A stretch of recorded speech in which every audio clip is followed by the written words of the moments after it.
Olá galerinha, aqui quem fala é a professora Natália e no vídeo de hoje vamos falar sobre as ligações químicas.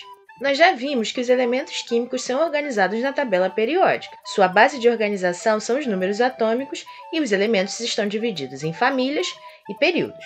Em nosso dia a dia ou na natureza, não encontramos os átomos dos elementos químicos de forma isolada, como vimos na tabela periódica, mas sim como substâncias, formadas por um ou mais elementos químicos, como o sal de cozinha, que é o NaCl, o gás oxigênio, que é o O2, e o gás carbônico, o CO2. Os átomos de diferentes elementos químicos têm a propriedade de se combinarem, formando vários tipos de substância. Quando dois ou mais átomos se combinam ou reagem entre si, dizemos que entre eles se estabeleceu uma ligação química. Como a parte mais externa do átomo é a eletrosfera, para que aconteça uma ligação química, é necessário que os átomos aproximem suas eletrosferas para que as ligações ocorram através de seus elétrons mais externos. As ligações químicas têm como finalidade conferir estabilidade ao átomo, ou seja, atingir a configuração eletrônica dos gases nobres. Mas por que os gases nobres? Porque eles são estáveis. São a última família da tabela periódica. Aqueles que não se misturam com a gentalha? Brincadeira. São aqueles que não se misturam com os outros elementos químicos. E isso acontece por conta da última camada desses elementos, que possui 8 elétrons na última camada, ou camada de valência. A única exceção é o hélio, que possui apenas 2. Para atingir sua estabilidade, todos os outros átomos precisam se parecer com os gases nobres. Para isso, eles vão atuar perdendo, ganhando ou compartilhando elétrons. Logo, dizemos que os átomos se tornam estáveis quando a sua camada de valência apresenta distribuição semelhante à dos gases nobres, ou seja, com 8 elétrons na sua camada de valência. A única exceção é o hidrogênio, que vai se estabilizar com apenas 2 elétrons, porque o hélio é o átomo mais próximo. Chamamos isso de teoria ou regra do octeto. As ligações químicas podem ser do tipo iônicas, covalentes ou metálicas, mas isso é assunto para os outros vídeos. Vamos falar hoje da ligação iônica.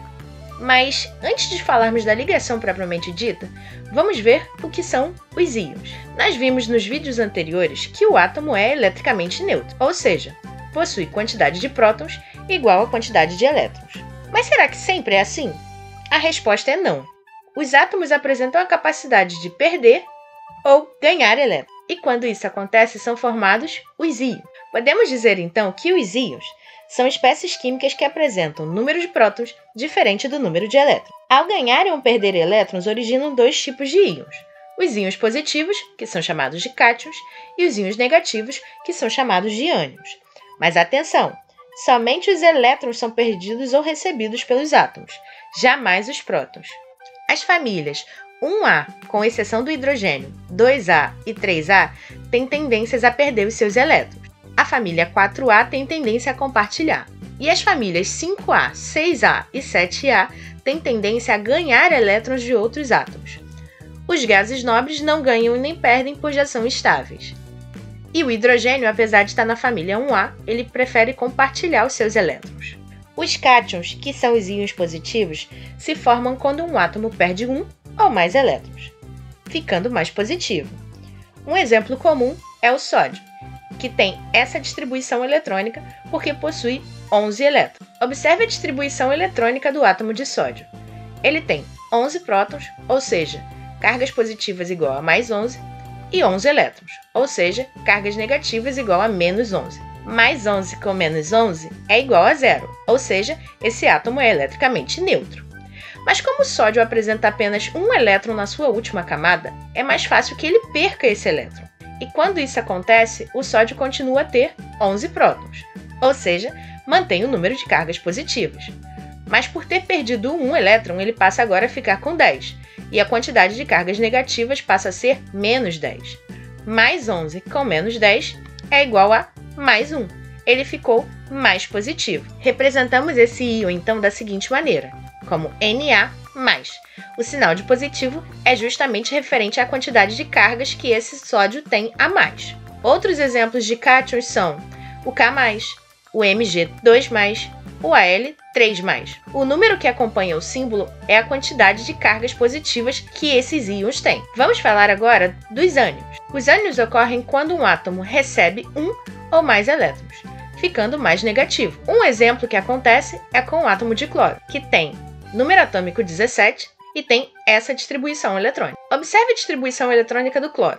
Ele possui 17 prótons, cargas positivas igual a mais 17, 17 elétrons, cargas negativas igual a menos 17, mais 17 ou menos 17 igual a 0, ou seja, o átomo é eletricamente neutro. Porém, como o cloro possui 7 elétrons na sua camada de valência, é mais fácil que ele receba um elétron. E com isso, esse íon continua tendo 17 prótons, mantendo o número de cargas positivas, mas passa a ter 18 elétrons, ou seja, com uma quantidade de cargas negativas igual a menos 18.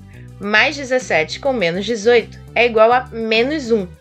E esse átomo então fica mais negativo, sendo representado da seguinte maneira: Cl-. Outros exemplos de ânions são I- e o S2-. Da mesma maneira que os cátions, representamos os ânions pelo seu símbolo, o sinal de carga, só que nesse caso negativo, e a quantidade de cargas negativas que ele possui. Vamos falar da ligação iônica. A ligação iônica acontece entre cátions e ânions, e é caracterizada pela força de atração entre esses íons. Essa ligação ocorre, portanto, entre elementos que apresentam tendências opostas.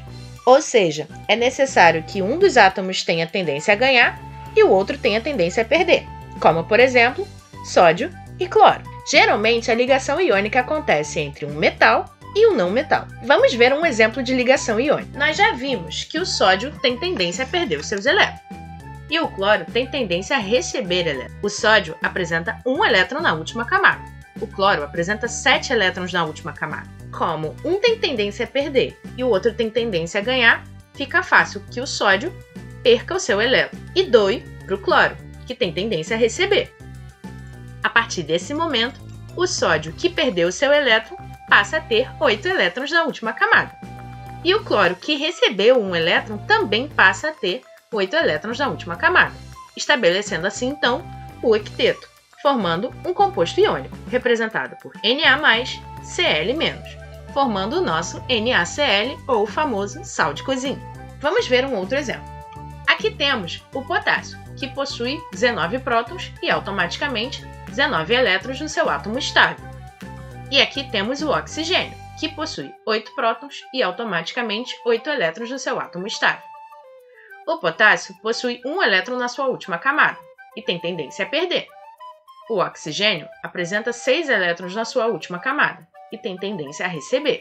Como o potássio tem tendência a perder, ele perde o seu elétron da camada de valência e doa para o oxigênio, ficando assim com 8 elétrons. Só que o oxigênio ainda não está estável, porque ele ainda possui 7 elétrons na sua última camada. Como resolver esse problema? Surge então outro potássio, que também doa o seu elétron da última camada para o oxigênio. Agora sim, temos o oxigênio estabilizado com 8 elétrons na sua última camada e 2 átomos de potássio, cada um com 8 elétrons na sua camada de valência. Dizemos então que são necessários 2 átomos de potássio para que o oxigênio atinja sua estabilidade. Esse composto formado é o K2O. Viu como foi fácil aprender sobre ligações iônicas? Por hoje ficamos por aqui e até a próxima!